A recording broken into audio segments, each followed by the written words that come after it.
On a cold winter day in the waning weeks of 1940, specifically on the 12th of December, a gathering of Germany's military elite convened at the Wehrmacht High Command headquarters located in Zossen.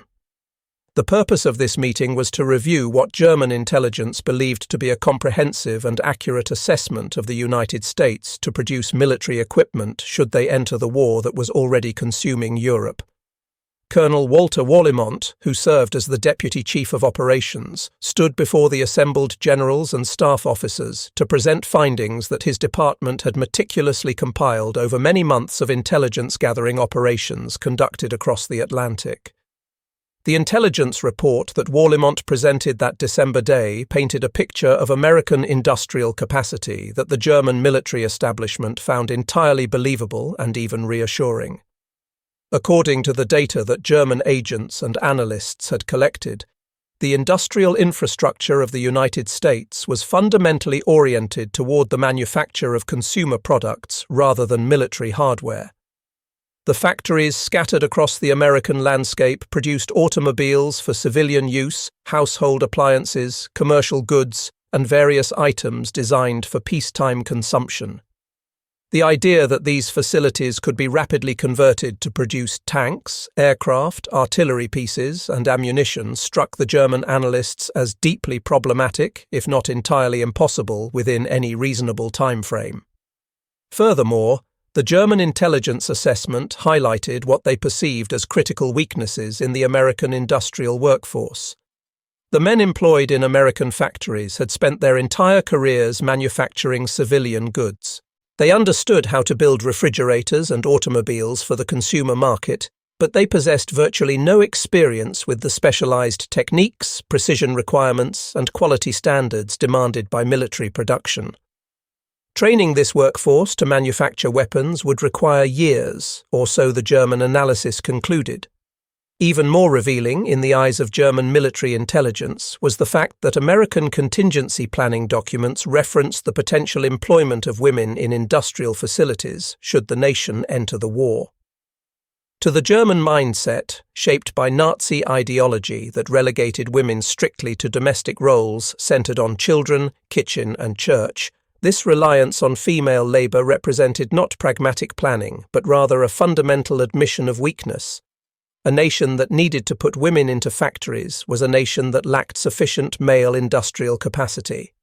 The hard numbers that German intelligence had compiled seemed to confirm their assessment that America posed no immediate industrial threat. Current American aircraft production hovered around 300 units per month, a figure that seemed almost laughably small compared to German production levels. Tank manufacturing in the United States remained essentially experimental, with fewer than 20 units rolling off production lines monthly. Military vehicle production was effectively negligible. When German analysts examined the size and readiness of the United States Army, they discovered an armed force that numbered approximately 169,000 soldiers, placing it 17th in global rankings, behind even Romania. The equipment these soldiers possessed was outdated by European standards, and their training was considered inadequate for modern mechanized warfare. These facts, these carefully documented pieces of intelligence, formed the foundation upon which German strategic planning proceeded as the Wehrmacht prepared for what they anticipated would be a prolonged conflict. The German General Staff, studying these reports in their headquarters at Zossen and elsewhere, felt confident that even if America did eventually enter the war, the industrial mobilization required to make them a significant military threat would take many years to accomplish. They had watched France's attempted industrial mobilization fail catastrophically in the opening months of the war. They observed Britain's production efforts, which despite 18 months of total war commitment, remained limited and insufficient. Even Germany's own rearmament program, which had begun secretly in 1933, had required 6 full years to achieve significant military production capacity. Why would America, starting from a position of even greater unpreparedness, fare any better? What the assembled German officers in that room in Zossen could not comprehend, what their intelligence apparatus completely failed to grasp, was that 4,500 miles away across the Atlantic Ocean, An industrial revolution of unprecedented scale was beginning to take shape. The American women whom German intelligence dismissively categorized as evidence of weakness would, within a remarkably short period, be producing more military equipment in a single month than Germany managed to manufacture in an entire quarter. The consumer goods factories that German analysts scorned as unsuitable for military production would soon orchestrate the greatest industrial mobilization that human history had yet witnessed. Within a time frame of just 24 months, German intelligence officers would find themselves watching American production statistics with growing alarm and disbelief as the outputs defied every projection, exceeded every estimate, and made a mockery of every assumption that had seemed so reasonable in December 1940. The transformation of American industry from a peacetime consumer goods economy to a wartime production juggernaut, and particularly the mobilization of millions of American women into industrial roles they had never before occupied, would ultimately prove more devastating to Nazi Germany than any battlefield defeat, any strategic setback, or any military campaign. The arsenal of democracy, as it would come to be called, would bury the Wehrmacht under an avalanche of steel, aluminum, explosives, and ammunition that would make continued resistance mathematically impossible. The German military planning process in 1940 was not based on wishful thinking or propaganda. The Wehrmacht possessed one of the most sophisticated intelligence gathering and analysis operations in the world. Their assessment of American capabilities rested on comprehensive data collection. The intelligence files preserved in the Bundesarchiv Militärarchiv in Germany reveal the systematic thoroughness with which German military analysts approached their evaluation of potential enemies. The numbers they compiled regarding American aircraft production, which averaged 300 units monthly, were accurate as of 1940. The data showing tank production remaining in the experimental phase was factually correct. The assessment that military vehicle production was negligible reflected reality. The count of United States Army personnel at 269,000 soldiers, poorly equipped by contemporary European military standards, was precise. German strategic planning documents show that Wehrmacht economists performed detailed calculations attempting to estimate how long converting American consumer production facilities to military output would require. They based these estimates on German experience with industrial conversion, which had been lengthy and complicated. The economists noted that American factories operated single 8-hour shifts, a practice that seemed almost luxurious compared to the extended shifts becoming common in German war plants. They observed that American workers demanded weekends off, another practice that struck German planners as evidence of an insufficiently serious attitude toward production. They documented that American labor unions possessed the power to restrict changes in productivity methods, working conditions, and output expectations, a situation that would have been unthinkable in Nazi Germany, where independent unions had been abolished. The German General Staff's assessment that American industrial conversion would be slow and difficult reflected genuine European experience with this process. German rearmament had begun in secret in 1933, hidden from international observers through elaborate deception measures. Even with the full power of the Nazi state behind the effort, even with conscripted labor and suppressed unions, even with industries compelled to cooperate, the process had taken 6 years to achieve significant military production levels. France had attempted rapid industrial mobilization when war began in 1939, and the effort had failed so catastrophically that it contributed to France's swift collapse in 1940. British industrial production, despite operating under total war conditions since September 1939, remained constrained and limited 18 months later. These precedents, these recent examples from nations with established industrial infrastructure and experienced workforces, shaped every German assumption about American capabilities. The critical failure in German analysis was that they measured American potential through the lens of European limitations.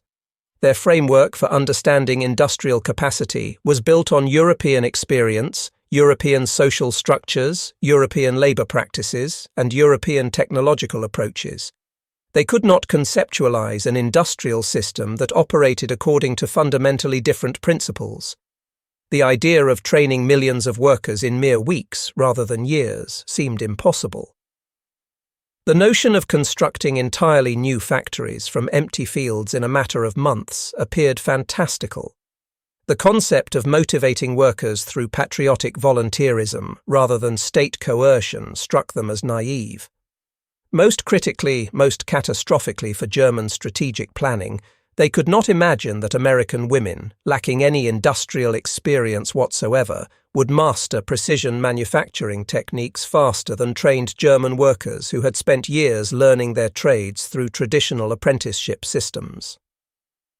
The month of May 1940 marked a turning point that German intelligence noticed but whose significance they failed to grasp. As France collapsed under the weight of the German blitzkrieg and Britain found itself standing alone against Nazi aggression, American industrial leaders began preparing for a war that had not yet arrived.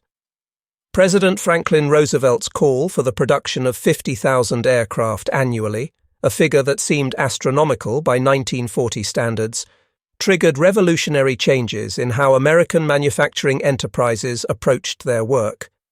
William Knudsen, who had led General Motors as its president and understood mass production perhaps better than any other man in America, accepted Roosevelt's appointment as director of the Office of Production Management. The actions Knudsen took in his first weeks in this position fundamentally revolutionized American industrial culture in ways that would have been impossible in Germany or any other European nation. Knudsen convinced fierce competitors in the automotive industry, including Ford, Chrysler, Packard, and Studebaker, to agree to something that violated every principle of capitalist competition. They would share their trade secrets with one another. They would reveal their production methods, their specialized tools, their efficiency improvements, all the proprietary knowledge that normally represented competitive advantages worth millions of dollars. In Germany, where industrial giants like Krupp, Daimler-Benz and others jealously guarded every advantage over their competitors, such cooperation was not merely unlikely but essentially inconceivable. The Nazi state could compel production, but it could not force genuine cooperation and knowledge sharing at this level. The automotive industry's conversion planning began a full 18 months before the Japanese attack on Pearl Harbor would bring America into the war. Detroit executives gathered in June 1940 to make decisions that would transform how wars were fought and won. They agreed to standardize parts across companies, eliminating the proprietary variations that normally characterized each manufacturer's products. They committed to sharing specialized equipment, allowing other companies to use tools and dies that had cost fortunes to develop. They established programs to cross-train workers, preparing them to move between facilities and companies as production demands required. Henry Ford, who had been initially reluctant to involve his company in aircraft engine production, reversed his position and made a statement that captured the American industrial spirit. His company would learn whatever it didn't know. If they lacked expertise, they would acquire it. If they faced technical challenges, they would solve them. While these industrial preparations proceeded, a quieter but equally significant social revolution was beginning to unfold across the American landscape. Women, anticipating the workforce needs that war would create, began enrolling in technical courses entirely on their own initiative, without government programs or recruitment campaigns urging them to do so. They signed up for welding classes, learning how to operate acetylene torches and electric arc welders. They enrolled in blueprint reading courses, teaching themselves how to interpret the technical drawings that guided manufacturing. They attended precision measurement training, mastering micrometers and calipers and the mathematics of tolerances. By September 1940, thousands of American women were systematically preparing themselves for industrial work. Training schools across the nation reported unprecedented female enrollment in programs that had traditionally been male-only. The Bullard Havens Technical School in Connecticut provides a representative example. This institution had never admitted women in all its years of operation. Suddenly, the school's administrators found themselves facing hundreds of applications from women seeking admission to technical training programs. Similar patterns emerged nationwide as women anticipated workforce needs before any official recognition of those needs existed. This self-motivated preparation would prove critical when mobilization began in earnest. The 7th of December, 1941, transformed American society in the span of a few hours. The Japanese attack on Pearl Harbor unleashed industrial mobilization that exceeded every projection, surprised every planner, and overwhelmed every facility. Within 48 hours of the attack, employment offices across the nation found themselves inundated with volunteers seeking industrial work, and the overwhelming majority of these volunteers were women. The Boeing plant in Seattle provides a vivid example of how rapidly this transformation occurred. On December 6th, before the attack, Boeing employed approximately 8,000 workers, the vast majority of them men. By January 1st, less than a month later, employment at the facility had doubled to 16,000 workers, with women comprising the majority of the new hires. By June 1943, Boeing's Seattle facility would employ 45,000 workers, with women performing most assembly operations. German intelligence officers, monitoring American mobilization through reports from neutral countries, through intercepted communications, and through various sources, initially dismissed the production targets that American officials announced.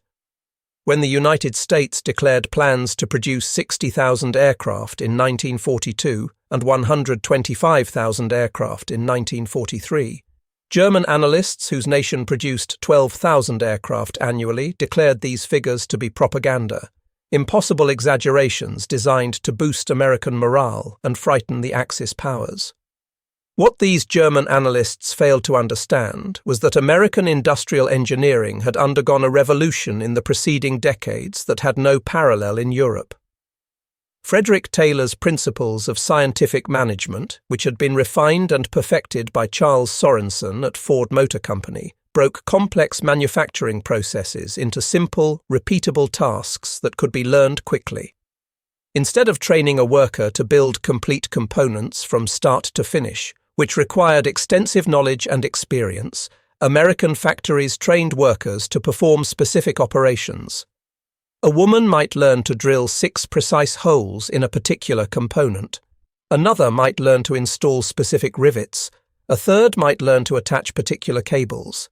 Working together in carefully coordinated teams, hundreds of workers performing these specific tasks could complete dozens of aircraft in the time that traditional methods required to build one.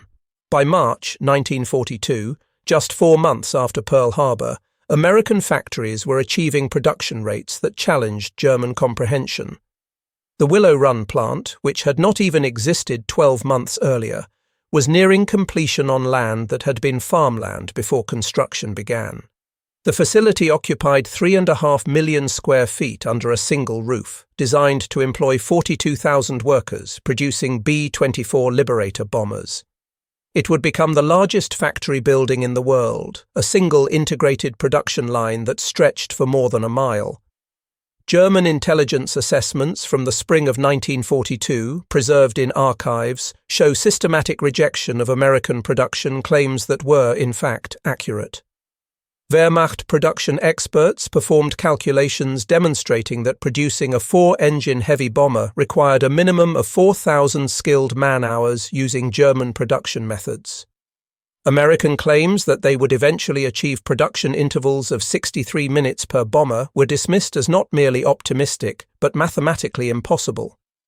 The German calculations were correct for German production methods.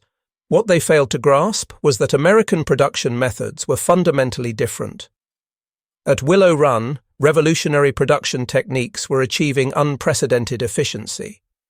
The factory operated as one massive assembly line, with bombers moving continuously through 1,600 distinct workstations. Women performed the overwhelming majority of operations at these stations. They operated pneumatic drills, driven by compressed air, that could complete in seconds what required minutes with manual tools. They wielded pneumatic riveters that could install dozens of fasteners per minute. They performed welding operations on aluminum structures, a technically demanding task requiring precise control of heat. They installed electrical systems, running thousands of wires through the aircraft's structure and connecting them according to complex wiring diagrams. Using pneumatic tools that were not available in German factories, which relied more heavily on manual methods, American women completed assemblies in minutes that required hours using traditional approaches. Rose Monroe, working at Willow Run, became one of several women whose image inspired the Rosie the Riveter propaganda character. Operating pneumatic riveters alongside her teammates, she completed fuselage sections in 45 minutes that German workers needed 8 hours to finish using conventional methods. By April 1944, when Willow Run reached peak production efficiency, the plant was completing one B-24 bomber every 63 minutes during optimal production periods. Over the course of the war, this single facility would ultimately produce 8,685 B-24 bombers, more four-engine heavy bombers than Germany produced of all types during the entire war. The role of American women in war production contradicted Nazi ideology at its most fundamental level. German doctrine, shaped by Nazi theories about proper gender roles, declared that women belonged exclusively in domestic settings, focused on raising children and maintaining households. The very concept of women building weapons of war wasn't merely considered impractical or inefficient. It represented, in Nazi thinking, racial degeneracy, a sign of cultural decay and weakness. Yet by mid-1942, American women were demonstrating extraordinary capabilities that made such ideological positions look foolish. At the Douglas Aircraft Plant in Long Beach, California, women comprised 40% of the workforce by 1943, and they were achieving production efficiency rates that exceeded the performance of pre-war male workers. This improvement came not from women being inherently more capable than men, but from the systematic training methods and improved production techniques that their integration into the workforce had catalyzed. The Richmond shipyards in California employed 90,000 workers at peak production, with women comprising 27% of the overall workforce and 41% of welders. These workers produced Liberty ships, the mass-produced cargo vessels that sustained Allied supply lines, in an average time of 45 days from keel laying to launch. The SS Robert E. Peary, built in November 1942, was completed in 4 days, 15 hours and 29 minutes, a record that demonstrated what systematic production methods could achieve. German shipyards, using traditional construction methods, required 300 days to build similar vessels. Women excelled particularly in precision operations that had previously been considered impossible for female workers to master. At the Sperry Gyroscope Company, women assembled bomb sights requiring tolerances of 10,000ths of an inch, measurements so precise that a human hair would seem enormous by comparison. Their steady hands and meticulous attention to detail produced bomb sights that exceeded the quality standards achieved by experienced male craftsmen. Norma Jean Dougherty, who would later become famous as actress Marilyn Monroe, worked at the Radioplane Munitions Factory from late 1944, inspecting parachutes and assembling target drones. She represented millions of women who entered factories without any industrial experience whatsoever, yet quickly mastered complex operations through systematic training. By August 1942, less than a year after Pearl Harbor, American production was achieving levels that made German defeat mathematically certain, though this reality was not yet apparent to German leadership. Aircraft production approached 4,000 units monthly, equaling Germany's entire quarterly output every single month. The United States produced more military trucks in a single week than Germany managed in an entire month. The United States Strategic Bombing Survey, which would later document production disparities comprehensively, revealed statistics that told an unambiguous story. In 1942, America produced 47,836 aircraft compared to Germany's 15,409. By 1944, American production reached 96,318 aircraft, while Germany, despite implementing efficiency improvements and labor intensification, managed 40,593. Tank production showed similar disparities that would prove decisive on battlefields around the world. The Detroit Arsenal, a purpose-built facility constructed in Warren, Michigan, achieved production approaching 900 M4 Sherman tanks monthly by December 1942. German tank production, combining all models from light tanks to heavy tanks, averaged 500 units monthly in 1942. This meant America could replace tank losses faster than Germany could inflict them, a situation that made sustained armoured warfare against American forces ultimately futile. Field Marshal Erwin Rommel experienced American material superiority firsthand during the North African campaign. His communications to Berlin throughout 1942 and 1943 repeatedly emphasized that his forces faced not just superior numbers, but qualitatively better equipment in greater abundance than German logistics could possibly match. German soldiers in North Africa discovered that captured American rations provided better nutrition than their own supplies. American vehicles proved more reliable than German equipment.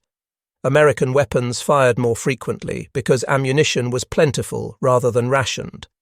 Shipbuilding demonstrated American advantages with particular clarity.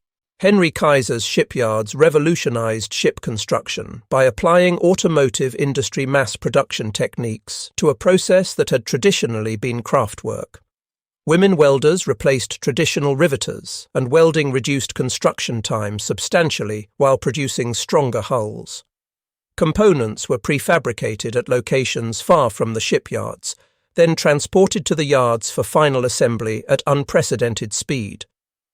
By May 1943, American shipyards were launching 3 Liberty ships daily on average, while German U-boats were managing to sink one vessel every 3 days.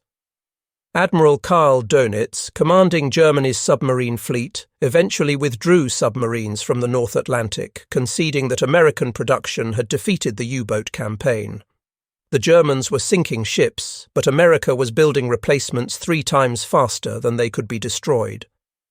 The Douglas Aircraft Plant in Santa Monica, California, employed 44,000 workers operating across 3 shifts by 1943, producing 3 160 C-47 transport aircraft monthly.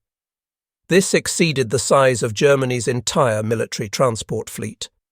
Women performed not just assembly operations, but began suggesting workflow improvements that increased efficiency beyond what industrial engineers had planned.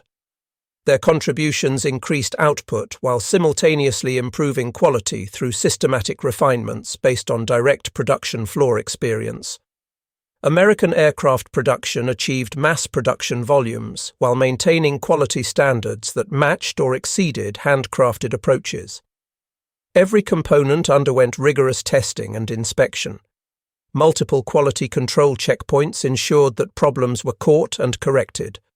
Rejection rates at American factories remained lower than comparable German facilities despite vastly higher production speeds. The Lockheed plant provided dramatic proof that even highly advanced aircraft could be mass-produced by workers with limited experience. The P-38 Lightning, among the most complex fighter aircraft of the era with its twin-engine, twin-boom design, was assembled primarily by recently trained women workers who built these sophisticated aircraft to standards matching German quality, while producing them in vastly greater numbers. The Detroit Arsenal, which began operations in 1941 on 113 acres of former farmland in Warren, Michigan, had expanded to approach 900 M4 Sherman tanks monthly by late 1942, exceeding Germany's entire tank production across all factories. Women at this facility operated massive hydraulic presses forming armor plates, precision lathes machining engine components, and overhead cranes moving 30-ton turrets into position. They mastered welding techniques for joining armor sections, a demanding skill requiring exact control to avoid weakening the armor. They performed quality control inspections, ensuring every tank was battle-worthy before delivery. German tank production faced fundamental limitations that American production methods had overcome. The Tiger tank, individually superior to the Sherman in armor protection and firepower, required extensive hand-fitting of components. Each Tiger was essentially custom-built, with parts requiring individual adjustment during assembly. Germany produced a total of 1,354 Tiger tanks throughout the entire war. America produced 49,234 Sherman tanks. When numerical superiority of this magnitude confronts qualitative advantages, numbers win through sheer overwhelming presence. American tank crews might face superior German tanks, but they faced them with 10 Shermans for every Tiger, and the mathematics of that exchange ratio made German victory impossible. General Heinz Guderian, who understood armoured warfare better than perhaps any other German officer, noted in captured documents that American tanks demonstrated remarkable mechanical reliability and complete parts interchangeability. Every Sherman tank used components that were identical and interchangeable, manufactured to precise specifications. German tanks required model-specific and often batch-specific components. American mass production created weapon systems that could be maintained in the field, repaired quickly, and kept operational. German qualitative superiority was undermined by maintenance challenges and parts shortages. The Rock Island Arsenal demonstrated American production scaling capabilities across multiple weapon types. From producing 500 rifles monthly in 1940, production reached 5,000 M1 Garand rifles daily by 1943, with women comprising over half the workforce. Women operated multiple milling machines simultaneously, producing components with minimal rejection rates. Their precision work exceeded military specifications while maintaining unprecedented production speeds. American soldiers carried semi-automatic M1 Garand rifles, providing superior firepower through faster rate of fire and greater accuracy. German soldiers carried bolt-action Mauser rifles that were essentially unchanged from World War I designs. The firepower disparity multiplied through entire armies, giving American infantry squads firepower equivalent to German platoons. Ammunition production showed similar advantages that translated directly into battlefield superiority. The Lake City ammunition plant, staffed predominantly by women, produced 60 million cartridges weekly by 1943, exceeding Germany's entire monthly ammunition production. American soldiers could fire their weapons without fear of ammunition shortages. German soldiers were trained to conserve ammunition, firing only when targets were certain. This disparity affected tactics, training, and battlefield effectiveness fundamentally. Aluminum production revealed the resource gap between America and Germany with stark clarity. Germany produced 250,000 tons of aluminum in 1942, straining every available resource and production facility. America produced 920,000 tons that same year, with expansion capacity readily available for further increases. Alcoa's facilities in Tennessee, powered by the Tennessee Valley Authority's massive hydroelectric dams, employed women operating electric furnaces that consumed enormous amounts of electrical power. Each furnace produced sufficient aluminum daily for multiple aircraft. German aluminum shortages forced increasing use of steel and wood in aircraft construction, adding weight and reducing performance. American aircraft used aluminum extensively throughout their structures, improving range, speed, payload capacity, and overall performance. These advantages translated directly into combat superiority. American mass production achieved quality levels exceeding traditional craftsmanship through statistical quality control methods developed by Walter Schuhart and W. Edwards Deming. The consistency impossible to achieve with individual craftsmen building unique items became routine through systematic production controls. At Pratt & Whitney's Connecticut plant, women inspectors maintained quality standards that exceeded German requirements while processing vastly larger volumes. Every component underwent multiple inspections at different production stages, ensuring complete interchangeability and absolute reliability.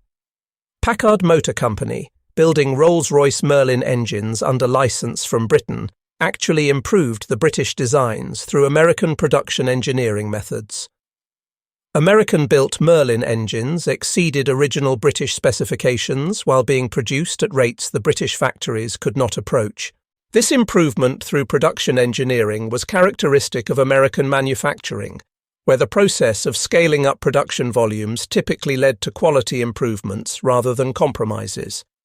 American war production depended fundamentally on transportation networks moving materials with clockwork precision that German logistics never achieved. Women played crucial roles throughout these transportation systems, from railroad operations to logistics planning and coordination. Female railroad workers increased from approximately 4,000 in 1940 to 104,000 by 1944. They operated switch yards, coordinating the movement of trains through complex rail networks. They maintained tracks, ensuring safe and reliable operations. They worked in coordination centers, managing logistics that moved millions of tons of materials monthly. The Pennsylvania Railroad alone moved more freight daily than Germany's entire national rail network, and this efficiency meant American factories never stopped production, awaiting raw materials. Components, sub-assemblies, and materials flowed seamlessly to production facilities, while German factories frequently idled for days or weeks awaiting supplies, despite operating over much shorter distances. American war production occurred alongside continued civilian prosperity, a feat that Germany never approached. Americans continued producing consumer goods throughout the war, while simultaneously outproducing Germany militarily. German citizens faced increasing deprivation as the war progressed, with consumer goods disappearing and rationing becoming ever more severe. Germany devoted 70% of total production capacity to war purposes by 1943.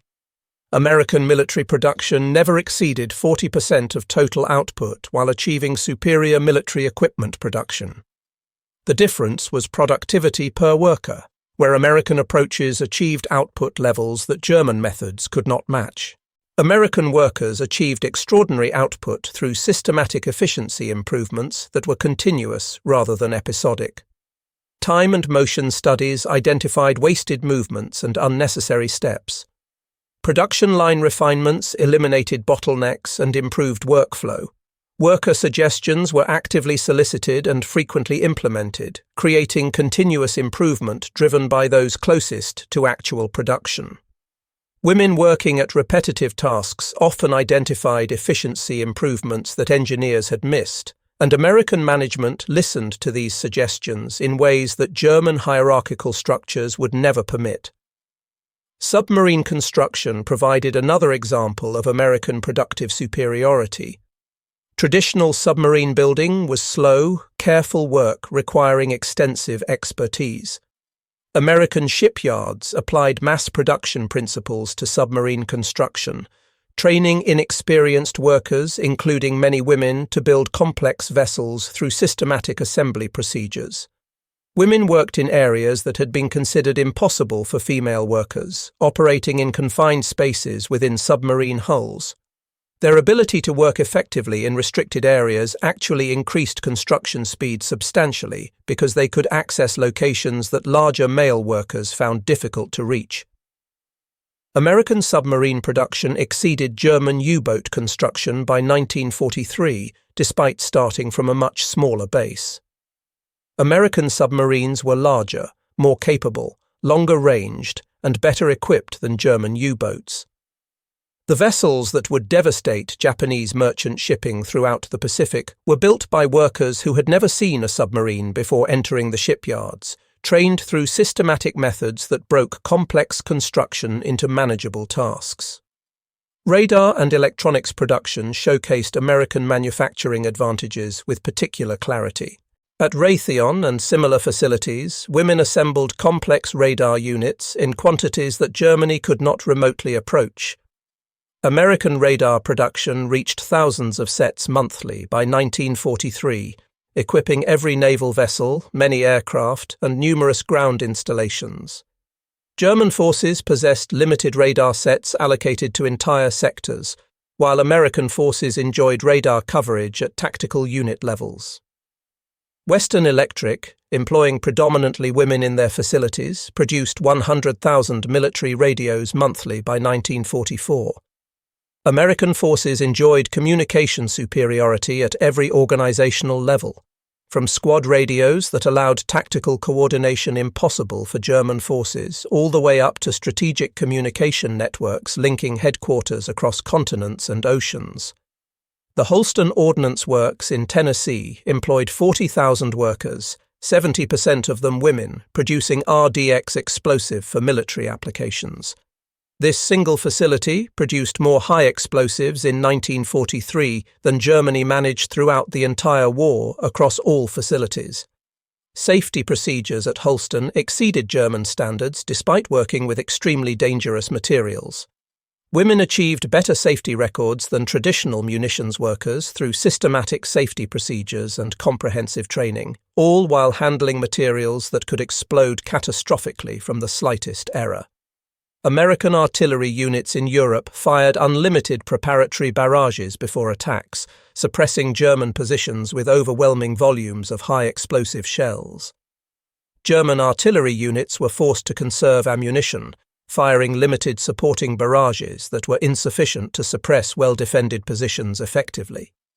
This production difference originated in plants where women produced explosives in such abundance that conservation became unnecessary, fundamentally changing artillery tactics and battlefield effectiveness. Penicillin production exemplified American advantages in medical production that saved countless lives.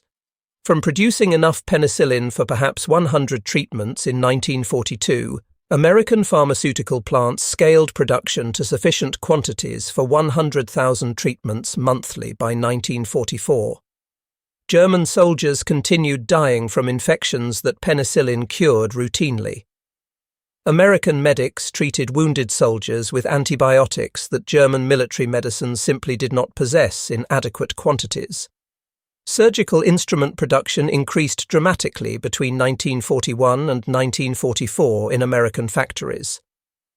Women working at Becton Dickinson and similar facilities produced medical supplies in quantities ensuring that American wounded received treatment exceeding what German field hospitals could provide their casualties.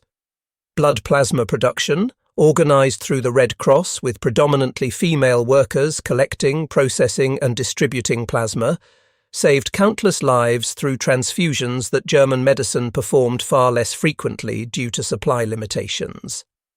When Japan captured Southeast Asian rubber plantations in 1942, cutting off natural rubber supplies, America created synthetic rubber production industry essentially from nothing. By 1944, facilities operated primarily by women were producing 737,000 tons of synthetic rubber annually, versus Germany's peak production of 110,000 to 120,000 tons. American chemical engineers developed processes that actually produced synthetic rubber with properties superior to natural rubber for specific applications. These innovations were shared industry-wide, multiplying advantages across all producers.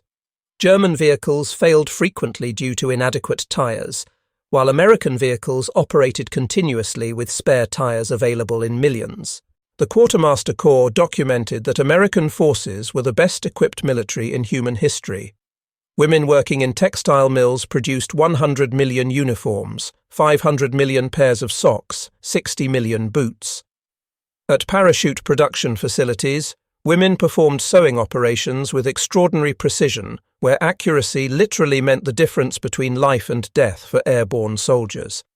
Each parachute required thousands of precise stitches, and rejection rates remained minimal despite high production volumes.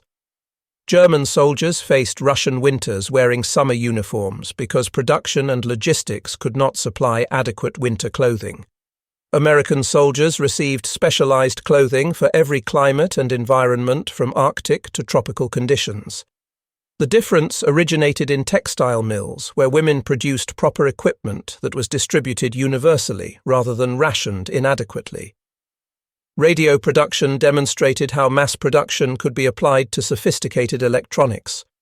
Motorola's factory, with 14,000 workers, predominantly women, produced the SCR-300, the first FM portable military radio practical for infantry use, at rates reaching 50,000 units monthly by 1944. Every American infantry squad possessed radios enabling coordination and communication that German forces, sharing single radios among entire companies, could never achieve. Communication superiority built by women working in electronics plants provided tactical advantages that often compensated for German advantages in experience and tactical skill. Carl Zeiss optical equipment production in Jena, Germany, represented some of the finest precision manufacturing in the world. German optical instruments were masterpieces of traditional craftsmanship. American facilities producing binoculars, gun sights, rangefinders, and other optical equipment through mass production methods achieved comparable optical quality while producing hundreds of times greater quantities. American forces had unlimited optical equipment, while German forces treasured individual pieces of equipment that were irreplaceable when damaged or lost. Material superiority at every organizational level originated in facilities where women exceeded traditional craftsmanship standards through systematic manufacturing methods. American vehicle reliability resulted fundamentally from spare parts availability in quantities German logistics never approached. Women working at Delco Remy and similar facilities produced components numbering in the millions: spark plugs, batteries, generators, starters, voltage regulators, ensuring continuous vehicle operation. Every American vehicle carried spare parts that German vehicles lacked. Preventive maintenance became standard practice, while German forces cannibalized vehicles for parts to keep remaining vehicles operational. This difference multiplied operational readiness dramatically, with American units maintaining far higher percentages of vehicles in working condition. American fuel production dwarfed German synthetic fuel efforts by margins that made sustained German mechanized operations increasingly impossible. Women working at refineries in Texas and elsewhere produced 100-octane aviation fuel that provided performance advantages to American aircraft. German pilots operated with inferior fuel when fuel was available at all, limiting engine performance and operational capabilities. American pilots trained without fuel constraints, accumulating hundreds of flight hours before entering combat. German pilot training was severely limited by fuel shortages, sending poorly trained pilots into combat against experienced American aviators. Experience differences originated ultimately in refineries where women produced unlimited high-quality fuel. Captured German documents reveal the psychological impact of facing American material superiority on German soldier morale. Letters from German soldiers described overwhelming abundance that broke unit cohesion and fighting spirit before battles even began. German propaganda could not explain production reality to troops experiencing it firsthand on every battlefield. Every captured American position revealed stockpiles of equipment, ammunition, rations, and supplies that contradicted everything German propaganda claimed about decadent, weak Americans. German soldiers stopped believing their own propaganda after direct encounters with American material superiority that was undeniable and overwhelming. American infantry divisions consumed approximately 1,000 tons of supplies daily during active operations, versus German infantry division allocations of 30 tons daily. This difference of more than 30-to-1 originated in facilities where women produced abundance that made sustained offensive operations possible, without the pauses for resupply and reorganization that German forces required constantly. While supplying forces in Europe through the greatest amphibious invasion in history and maintaining armies advancing across France and Germany, America simultaneously fought across the Pacific with equal material superiority against Japanese forces. Admiral Isoroku Yamamoto had predicted before Pearl Harbor that Japan might prevail for 6 months before American industrial strength would make continued resistance futile. He underestimated significantly how rapidly American industry would mobilize and how completely American production would dominate.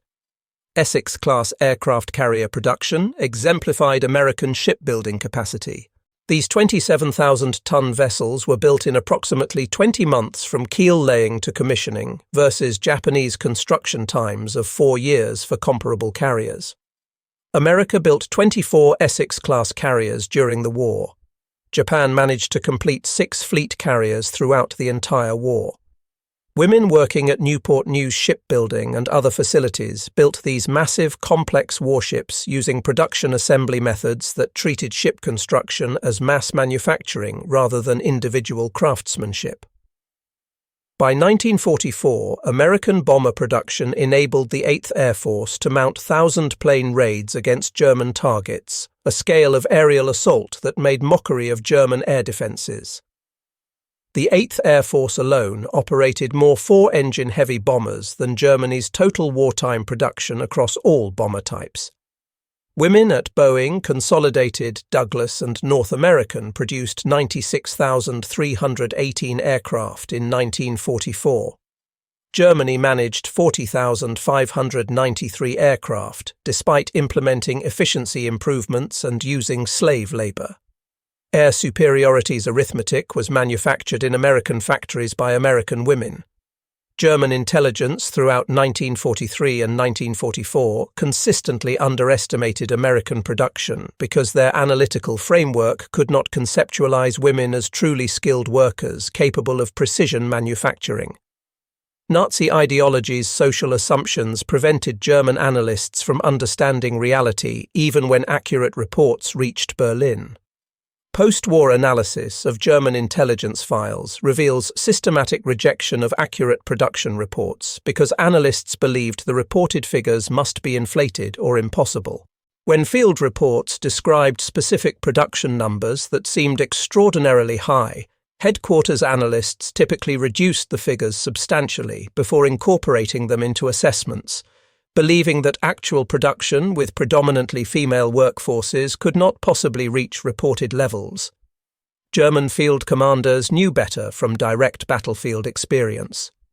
By late 1944, German forces faced fuel shortages so severe that tanks and vehicles were frequently immobilized, not from combat damage, but from empty fuel tanks. American forces consumed fuel without apparent constraint, operating vehicles continuously. Aircraft availability determined what operations were possible for German forces, while American forces chose operations based on strategic considerations, with aircraft availability never constraining options. American logistics systems, developed and often managed by women working in supply and coordination roles, delivered materials with efficiency that moved millions of tons monthly to precise destinations globally. German logistics struggled to move supplies across much shorter distances within Europe. Supply differences were stark and decisive. American soldiers consumed 67 pounds of supplies daily per person. German forces received allocations of 4 pounds daily. Systematic American production and distribution ensured that forces never stopped operations due to supply shortages. The American replacement system maintained unit strength continuously throughout sustained combat operations. Equipment losses were replaced immediately from vast stockpiles positioned at supply depots. Personnel losses were filled rapidly from training pipelines that delivered replacement soldiers continuously. German units degraded progressively through combat, with no adequate replacement system able to maintain strength. American units emerged from combat, received replacements, and returned to full combat effectiveness within days. German units required weeks or months to rebuild after suffering significant casualties. American artillery fired concentrated barrages using thousands of shells in preparatory bombardments, while German artillery conserved shells desperately, firing limited supporting fires that were tactically insufficient. At ammunition plants staffed predominantly by women, America produced artillery shells numbering in the millions monthly, while Germany managed thousands. Communication equipment abundance enabled American forces to coordinate operations with precision impossible for German forces. Women in electronics plants produced military radios, ensuring every unit from squad level upward possessed multiple radio sets, while German forces shared individual radios among multiple units.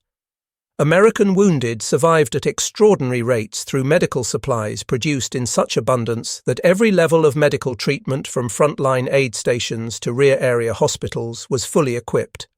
Plasma, sulfur drugs, penicillin, surgical supplies, and medical equipment were universally available in American medical facilities. German medical services faced constant shortages of essential supplies, with German wounded dying from injuries and infections that American medical personnel treated routinely and successfully. The motorization difference between American and German forces transformed modern warfare fundamentally. America's ubiquitous 2.5-ton truck, the famous Deuce and a Half, was produced in quantities exceeding 800,000 units, providing American forces with mobility that revolutionized logistics and tactical flexibility. German forces relied increasingly on deteriorating horse-drawn transport as vehicle losses exceeded replacement production and fuel shortages immobilized remaining vehicles. Photographs of German forces in 1944 and 1945 show armies that appeared more similar to World War I than to the mechanized forces of 1940 and 1941. Transport aircraft production enabled American forces to conduct sustained operations anywhere in the world through air supply. Women at Douglas Aircraft built approximately 10,000 C-47 transport aircraft, the Dakota, transforming military logistics entirely. German forces surrounded at Stalingrad could not be supplied adequately by air because Germany lacked sufficient transport aircraft. American forces supplied entire armies in China over the Himalayas through continuous air transport operations that would have been impossible without massive transport aircraft production. Soviet forces advancing across Eastern Europe drove American-built Studebaker trucks, providing mobility that enabled the rapid advances of 1944 and 1945. Joseph Stalin toasted American production at the Tehran Conference, acknowledging that Soviet victories depended fundamentally on American industrial output. Winston Churchill understood from the beginning that American industry would prove strategically decisive. The Studebaker trucks mobilizing Soviet armored forces, the Liberty ships sustaining Britain through the submarine blockade, the aircraft equipping Allied air forces globally, all this production was accomplished predominantly by American women whose contributions proved absolutely decisive to Allied victory. The final statistics of American war production remained staggering even when examined decades later. 296,000 aircraft of all types, 193,000 artillery pieces, 86,000 tanks, 2.6 million machine guns, 6 million tons of aircraft bombs, 43 million tons of artillery ammunition, 434 million tons of steel, 2.6 million military trucks, 50 million tons of ammunition across all types. Women comprised up to 65% of workforces at some aircraft plants.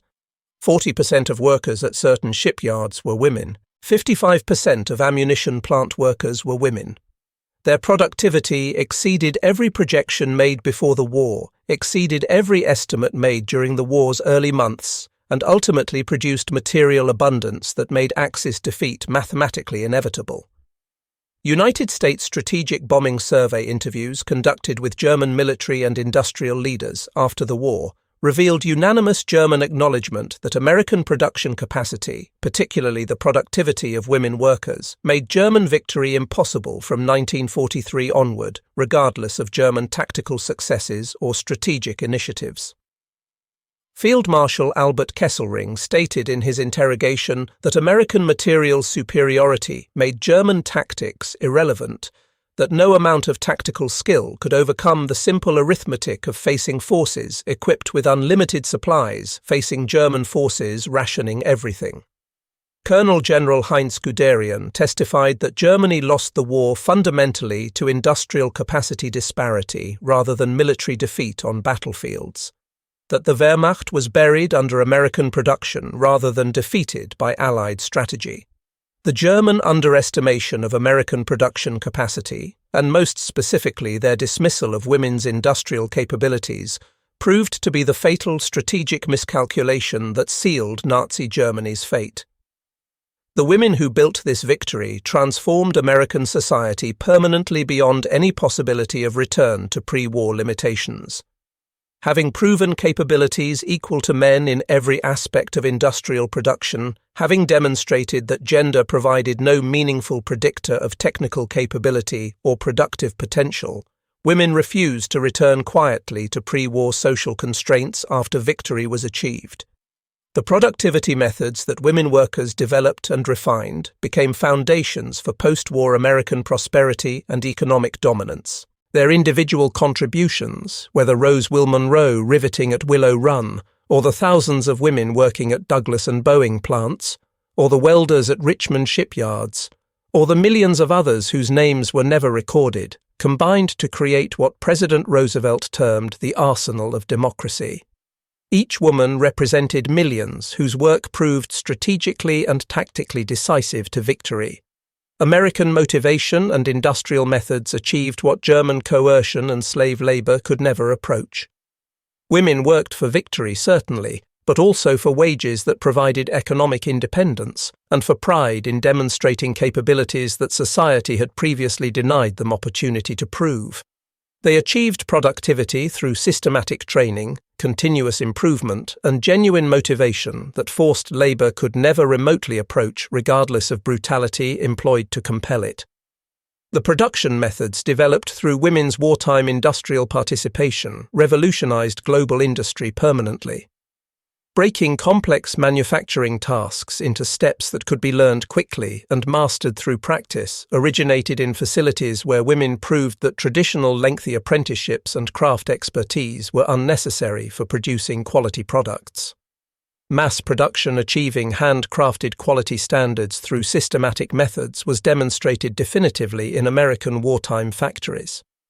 American women's wartime role revolutionized society beyond anything that legislation or social movements could have achieved in peacetime. Their stark contrast with the marginalized role of women in Nazi Germany demonstrated conclusively how pragmatic utilization of all available talent defeated ideology that artificially restricted participation. Mass production methods achieved quality exceeding traditional craftsmanship through systematic approaches that women mastered and often improved. Women produced precision manufacturing that multiplied combat effectiveness through equipment reliability and consistent performance under battlefield conditions. This historical story demonstrates timeless lessons about human potential and societal organization. German military planners operating from ideological assumptions could not conceive that democratic societies would outproduce authoritarian dictatorships. They could not imagine that women would equal men in industrial productivity. They could not understand that freedom and voluntary participation motivated workers more effectively than coercion and compulsion. Their blindness to women's capabilities was symptomatic of broader ideological rigidity. They measured American potential using German limitations as their standard, dismissing as propaganda and impossibility what American women made routine reality. American women proved conclusively that victory belongs to societies that utilize all talents regardless of gender, that artificial restrictions based on ideology rather than capability represent strategic weakness rather than cultural strength. When German generals dismissed American women workers in 1940 as evidence of American weakness, they were unknowingly sealing their own defeat. When those same women produced more military equipment than the entire Axis alliance combined, ideology confronted devastating reality, and reality won decisively. The final verdict on Nazi Germany was delivered by millions of American women who proved that free societies mobilizing voluntarily produce power that tyranny cannot match regardless of coercive methods employed. They built victory one component at a time, one rivet, one weld, one inspection, establishing foundations not merely for military victory, but for the post-war world's economic and social transformation. Their legacy extends beyond military victory to demonstrating what becomes possible when societies break artificial barriers and permit human potential to develop without arbitrary restrictions. The women who built the arsenal of democracy changed warfare, changed industry, changed society, and changed history itself through their contributions between 1941 and 1945.